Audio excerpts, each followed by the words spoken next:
觉得转身漂亮。老外被击倒后不服邱建良，张口就骂，邱建良彻底被激怒，把对手打飞出擂台，多次干趴在地，打得对手心服口服。我的拳头专打中国人，只要邱建良敢站在我的面前，我就敢保证亲手打死他。我们有请本场比赛红方2014年 WRF 65公斤级洲际金腰带，14年、15年泰国 S1 世界级金腰带，16年 WRF 67公斤级世界功夫王者，2017年 GOH 羽量级初代世界级金腰带，目前世界排名第1，有请邱建良。好，观众朋友们，视频当中正在出场的选手便是中国坦克邱建良。那相信对于邱建良，观众朋友们肯定是不陌生了。他技术全面，拳腿快如闪电，而且拥有着极高的拳商啊！他可以说是我们中国拳击界学历最高的。当然，我认为这个拳商啊也是最高的。擂台上灵活多变，可以随时改变战术，让无数对手呢是摸不着头脑啊，根本是摸不透邱建良。而邱建良的拿手好戏，相信观众朋友们肯定不陌生了，那就是神龙摆尾。如今邱建良已经把这一招啊练到了炉火纯青，巅峰造极，让无数老外都拜倒在这一腿法之下。我们有请来自西班牙伊萨查蒂。好，这场比赛邱建良的对手也是来者不善，他是一位来自于西班牙的斗牛士伊萨查迪。好，这家伙身高180，臂展181啊，无论身高还是臂展，都比邱建良足足高上了10公分呐。这场比赛可以说是邱建良啊有史以来打到过身形差距观众朋友们最大的一场比赛了。好，我们注意看，双方的比赛已经开始。红方选手白色拳套邱建良，蓝方选手黑色拳套啊，西班牙斗牛士伊萨查迪。好漂亮！哇，这一下很漂亮啊！这就是邱建良拳商极高的一个表现。他观察到伊萨查迪的这个身高偏高啊，所以说重心肯定是不稳的。先砍腿啊，先探一探对方的虚实。这拳商，非常高的一位选手。对，尤其是他在场上灵活的步伐，还有线路的转变，让很多的对手啊，真是非常的头疼。也是让人看到了他的这个，在这个多面发展的多面发展和这个对比赛当中的雄心啊。是。这场比赛不止在身高上有差距，在体重上，邱建良今天也是跨量级挑战这个伊萨查迪。邱建良的观众朋友们是一个非常喜欢突破自我、挑战自我的这么一个汉子，经常喜欢跨界打一些比赛，比如说跨界打拳击啊，跨界打泰拳啊，或者像现在一样这个跨级别打比赛。介绍到了伊萨查迪，他的身高是1.80米，臂展是1.82米，历史战绩29战27胜2负，27胜当中抡拳25次 KO。对，刚才实际上查迪是想要去摔邱建良，对，但是，要摔邱建良可不容易啊，那可是。现场的观众又响起了热情的为邱建良加油的声音。哦，漂亮！好，看来今天邱建良很清楚，知道你啊大高个啊，你像个洗漱杆一样，但是你的重心呢就是不稳。一扫腿已经是2次有效果了。这场比赛别看对方瘦，但是观众朋友们啊，他的 KO 率相当之高了。上战绩29战27胜，其中有25次 KO 率高达92.5%。哇，这个 KO 率简直恐怖。邱建良不过才60%，然后击的对方的要害。哦，邱建良，漂亮，后手直接打，转身后身。好的，前手把对手打退了，跳膝，哇，直接把对手，对这个观众朋友们，这还真是头一次看到邱建良把对手啊扔出擂台，这个场面很少见。阿良之所以如此愤怒，是因为这个西班牙选手太过于猖獗啊。虽然对方表示说呢，邱建良，如果你想多活2年，那你就赶紧下跪投降啊，否则明年的今天啊就是你的忌日。这个伊萨查迪他是西班牙排名第1，也是一个无情的 KO 狂魔，人送外号斗牛士。但是他的目标呢不止于西班牙第1啊，他想成为世界第1。所以说呢，也是向邱建良发起了挑战。好，接下来准备看一下双方第2回合的精彩表现。第一回合毋庸置疑了，邱建良是顺利拿下，但是第2回合不好说了，因为双方已经热身完毕，肯定会越打越精彩。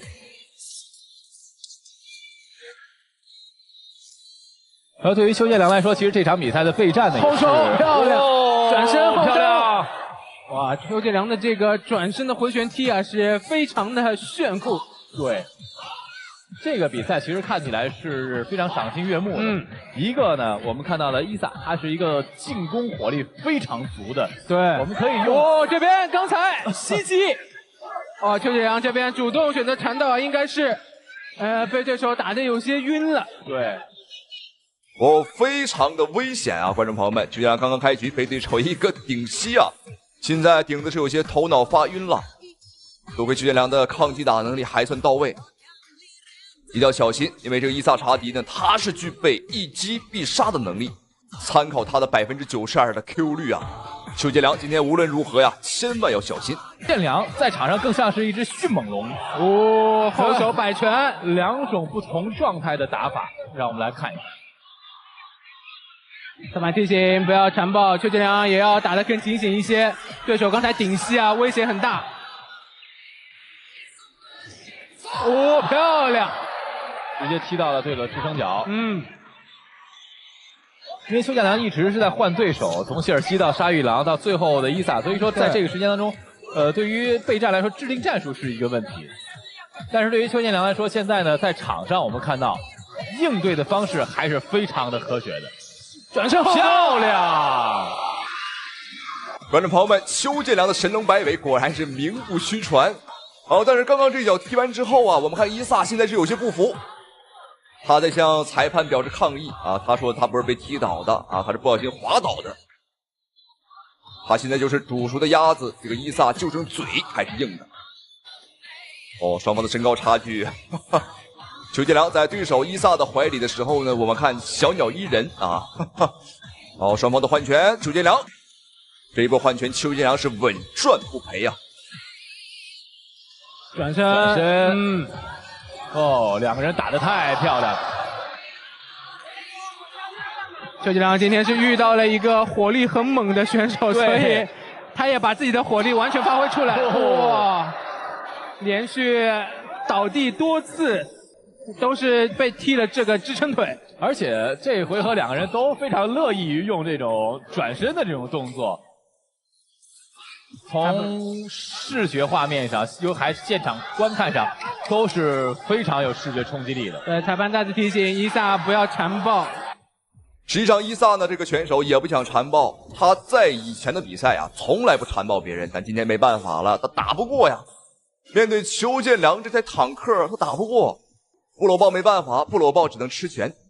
好，第二回合比赛结束。那相较于第一回合来讲啊，第二回合打得太精彩了，双方真的是火力全开啊，从头打到尾。好，这场比赛经历了2回合的对决，接下来看一下双方第3回合的生死较量。好，第3回合。邱建良直接扫中断，对手连续的左右摆拳。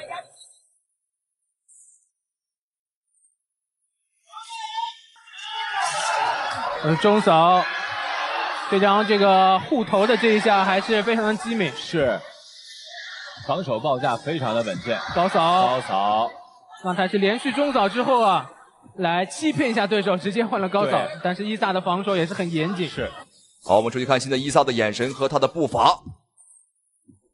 连续的左右开弓，能看得出来伊萨现在是非常的着急啊，他的确很着急，因为前2个回合都输了。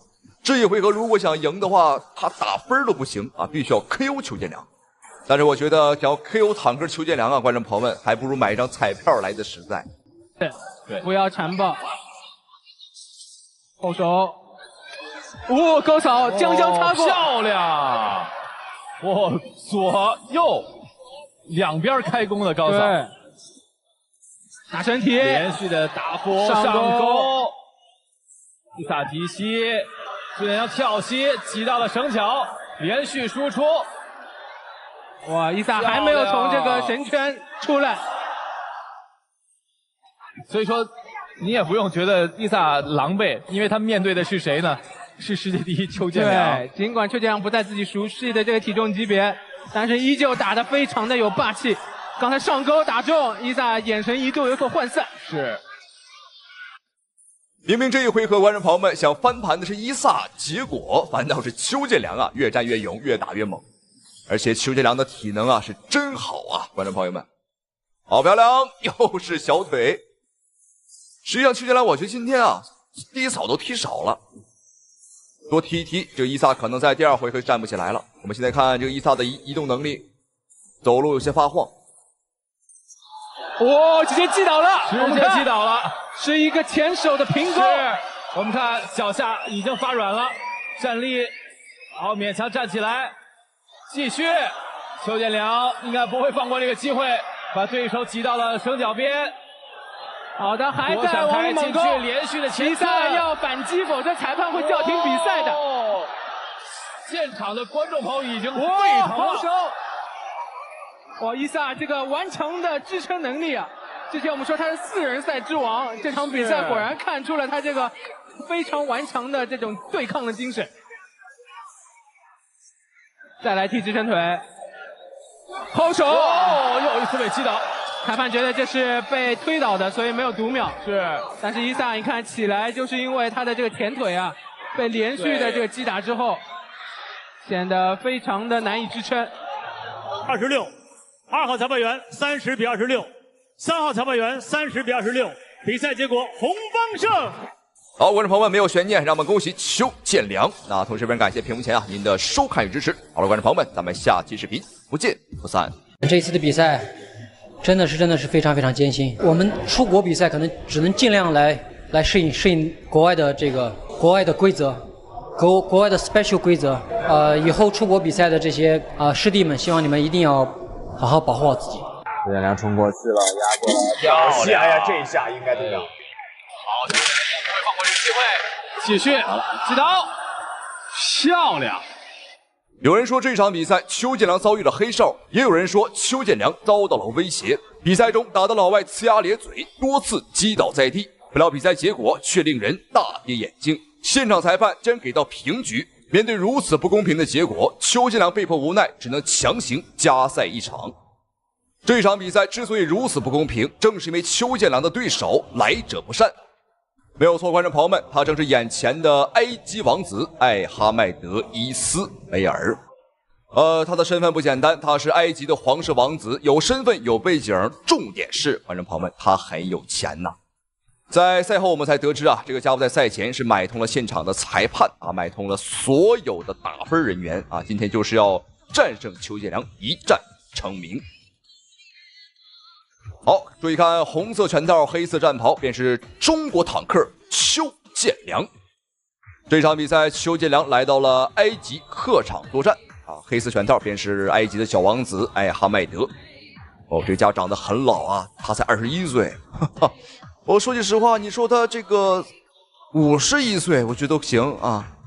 满脸的胡子看起来非常的老啊，再看邱建良就年轻不少了。好漂亮，哦呦，高扫上头。虽然说邱建良今天是客场作战，但是表现的依旧是非常的强势。但是呢，我觉得这个能给对方心理上造成一个巨大的特别大的影响，就是有一种冷不防被对方的这个突施冷箭给打了这么一下。没错。就是对对方心理建设是一个打击的机会。再次找节奏，邱建良的洞察力和场上的全伤是很高的，对，非常。我觉得这也是他一直以来赖以生存的一个最重要的杀手锏。是啊，其实从在这个级别，邱建良的身体素质包括身材都不是最出众的。对。这场比赛的确，邱建良在身高、臂展和体重上都是非常的吃亏。好，注意看麦哈迈德还是很敢打，看来邱建良刚刚的神龙摆尾啊，并没有踢服对手。对方呢是不仅没踢服，哈哈，还模仿邱建良。对方面对邱建良啊没有任何畏惧，一方面可能是对方胆子比较大，而另一方面啊是他比较有底气啊，因为钱都花了，哈哈，上下打点啊也都打点完了。所以说，这个麦哈迈德现在是胸有成竹。所以说，你预判的是这个拳怕少壮嘛？那他的这个肌肉力量啊、反应速度啊，这个一定是在一个这个相对很好的一个状态。荣耀的这几位明星选手，邱建良更多的是用对方的心理去压制对方，对，魏睿更多的是用这个场上的这个腿法的控制范围，我们说的扇形进攻，对，铁云华更多的是用自己的实体身体去物理挤压对方，对，然后邓哲奇呢更多选择是直线的压制。好，第一回合比赛结束，邱建良的表现呢还是非常的不错。虽然说客场作战，但是表现的依旧是非常的强势啊。只不过呢，对方在身高和臂展上以及体型上的优势啊太大了。包括我们看上半身啊，对方的这个肌肉也很扎实啊，爆发力极强。好，接下来看一下双方第二回合的精彩表现，精彩的对局。我们来看一下邱建良在战术上啊是否会做出调整啊？是硬碰硬呢，还是说啊打游走战术？刚才这个伊斯梅尔是选择了直接蹦起来啊，在空中出拳啊，这个非常规性的进攻方式。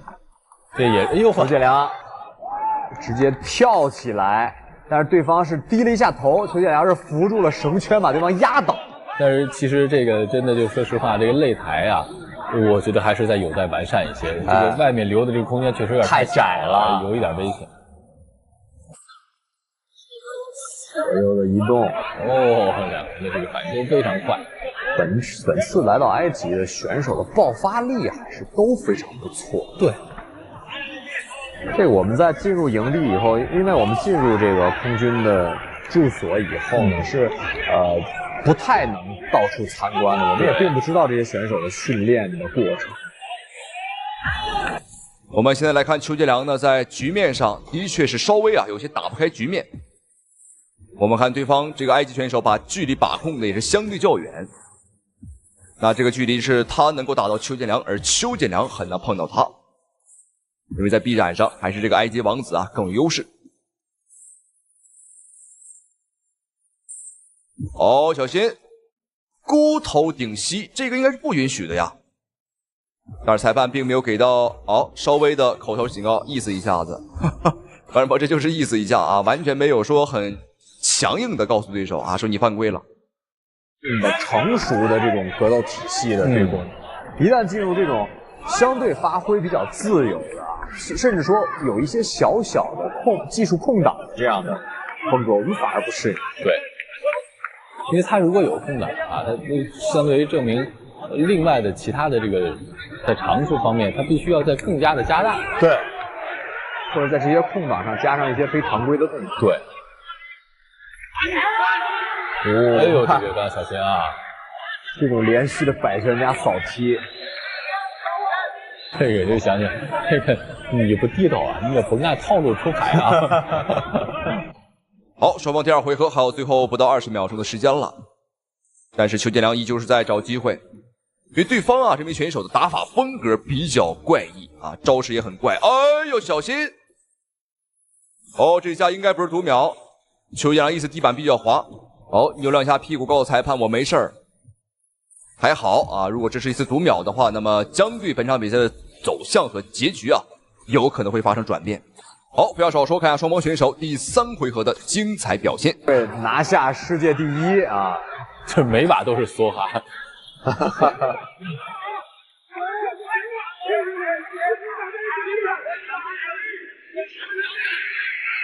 摆拳。哇！腾空的转身后摆腿，这个真是幸亏是躲过去了啊！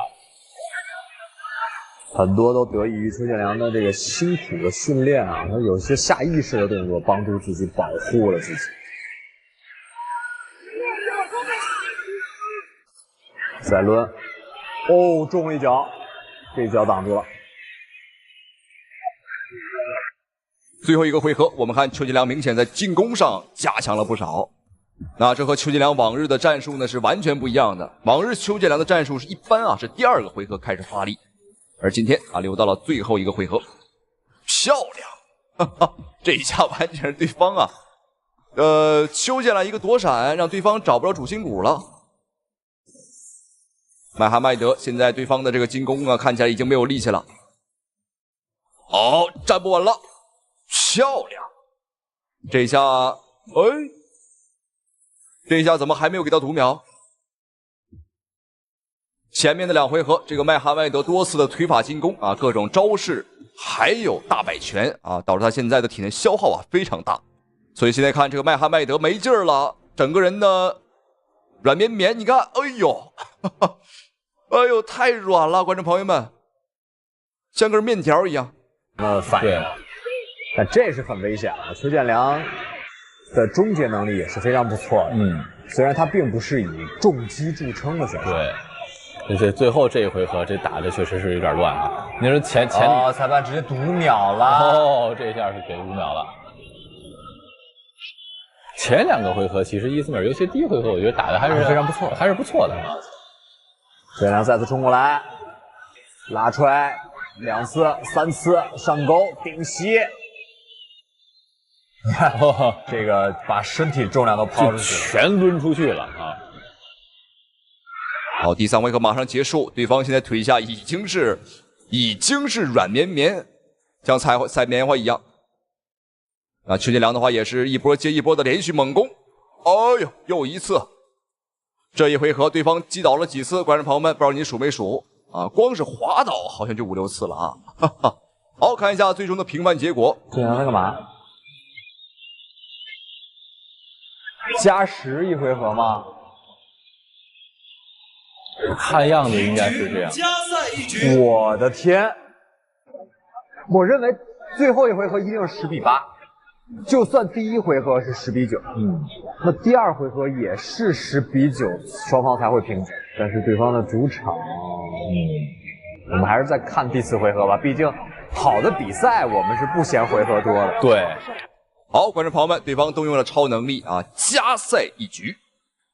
正常道理来讲啊，对方的这个分儿肯定是没有邱建良高的，但是裁判说了啊，说他击倒了邱建良1次，这1次顶10次啊，哈哈，所以说强行给了对手一个机会。但是我认为呢，邱建良的脾气很好啊，但是你不要惹怒他，你惹怒了那就不好意思了。邱建良有些急了，我的心态有些焦躁。应该还是这个情绪啊有一些受影响。是，没错，这个摔法是没意义的，无论对谁来说都是一样。后手轮，再次选择移动，邱建良绳脚。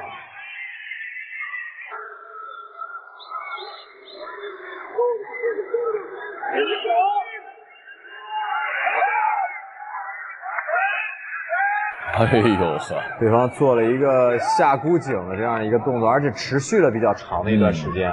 啊，裁判警告了。对，这也能看出来，伊斯梅尔确实也没有太好的这个办法了。邱建良的那次打后脑也没有必要。后手拳，后手摆拳，再抡，这有点像这个复制对手啊，这个以彼之道还彼之身。对，后手2次，转身后摆没打到。这个伊德梅尔在第3回合就不停的使用这样的动作。对，这是已经开始跑着打了，已经。感觉他可能没有做好这个4回合的准备。对，你看这几下都是又再次倒地，裁判直接读秒了。因为太消极了吗？我刚才并没有看到进攻。我是认为他这个整个把身体抡出去之后，然后顺势倒地啊，可能有借这个机会喘息的这个是一个非常明显的喘息跟缓解的这个小伎俩吧。邱建良冲过去了，压过来，挑衅！哎呀，这一下应该读秒。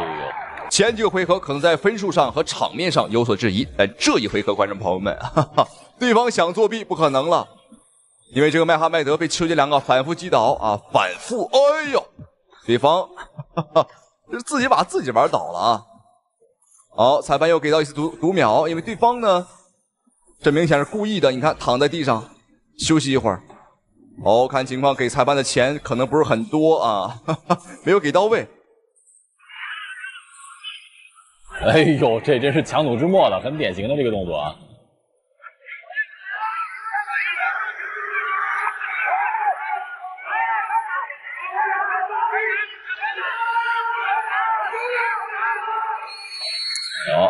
好，那经历一回合的加时，这一次我觉得毫无悬念了啊！邱建良呢也是稳稳的拿下了比赛的胜利，让我们恭喜邱建良。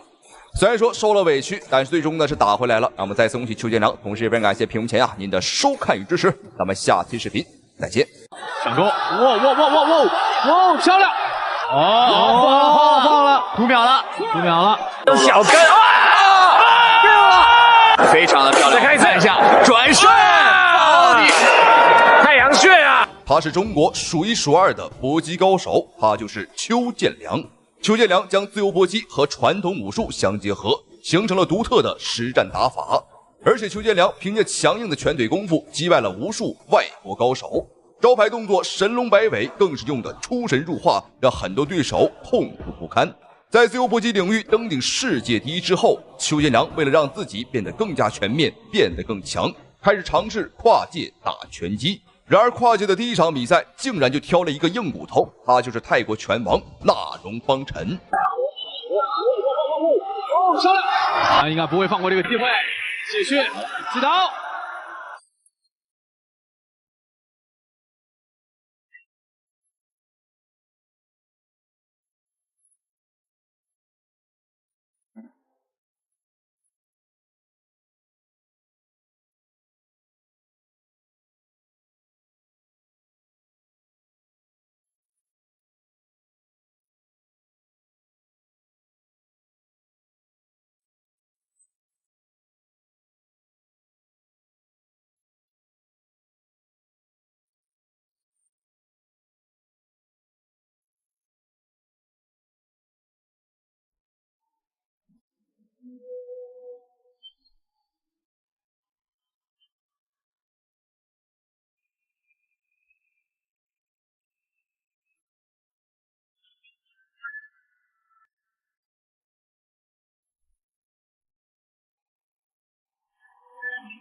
这个格斗术属于是。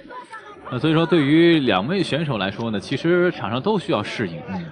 刚才呢，这个我们的主持人郭成龙先生也说到了，纳荣邦辰也得试一下这个六角形的场地到底是什么样的。这比较难把对方切在死角里面。对。纳荣邦辰是一个靠重击啊，出拳密度也还可以的选手。是，漂亮。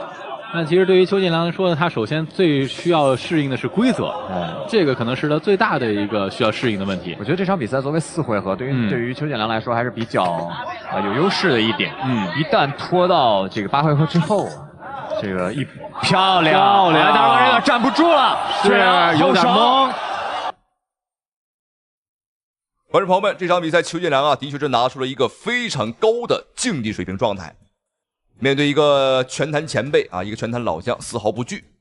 而且我们看这个纳荣邦辰也是比较硬不愧是泰国选手，打法风格就是步步紧逼不想给邱建良太多的一个移动空间。而且这个纳荣邦辰，我们注意看他的防守很薄弱，基本上是把这个脸露出来。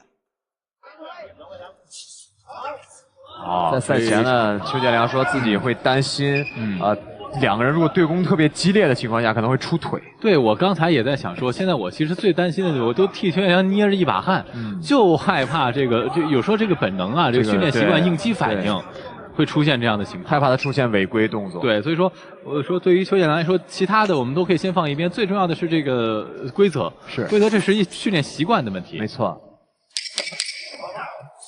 这个大家举一个例子，尤其是戴眼镜的朋友，你就知道。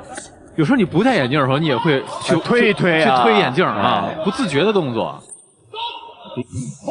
好，双方的比赛进入到第2个回合，看一下两个人的精彩表现。那么在第1个回合，邱建良的发挥呢还是不错的虽然说是跨界第一次打拳击，但是邱建良他的灵活步伐，再配上这种你看且战且退、伺机而动的这种打法，让这个泰国选手纳让邦辰啊也是有一些摸不着头脑。好，对方依旧是步步紧逼，但是他的这个脚步呢是有些跟不上邱建良的啊。我们看邱建良双手举高，有点打不退啊，哈哈，拳速很快啊，的确是快，但是打不动这个纳让邦辰啊。漂亮上勾，想要打普，邱建良躲过去了。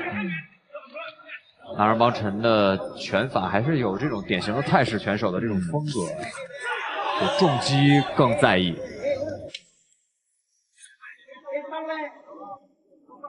而且，其实对于这场比赛来说呢，邱建良在赛前也是做了很多的大量的工作。对，尤其是其实刚才我们就是一直在提到的，就是关于他的这个习惯的这个训练。在平时训练当中呢，已经就坚决不用退。哎，我们看邱建良面对纳让邦辰啊，持续的一个压制啊，依旧是稳度十足。完全你在邱建良的身上啊，看不到任何一丝一毫的这个慌张。而且我们注意看邱建良的反击速度也很快啊！你看，哦呦，这个反击速度太快了，哦，打退了。我们看纳让邦辰有些晃。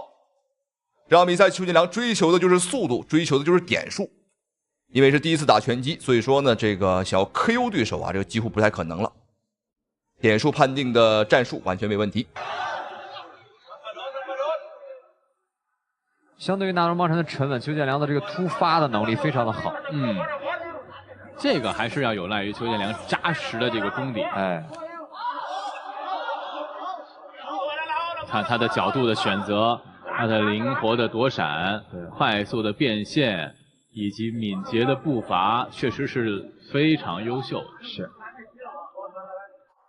但是纳让邦辰这个老将还是很不错，虽然有2次被打的有一些摇晃，但是很快就找到了状态，并且把状态前压。是，虽然说这个好汉不提当年勇，但是纳让邦辰在巅峰时期，在整个亚洲啊都是这个低迷群雄的。好，上跟给打断了一拳，是。好，那双方的比赛进入到第3个回合了啊！今天的比赛总共是4个回合，作为4回合的比赛呢，一般来讲啊，第3回合是最重要、最发力的一个点。那赛前呢，有很多人说啊，这个邱建良可能啊连1回合都挺不过去，哈哈。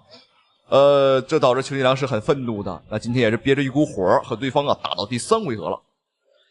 在场上我们看纳让邦辰确实整个的状态也是相对来说比较松弛，是很可怕。对这个呢，还是一个老将啊，他所抽前冲了啊，是，就是因为丰富的比赛经验啊，这个来决定的场上的这种心态和状态。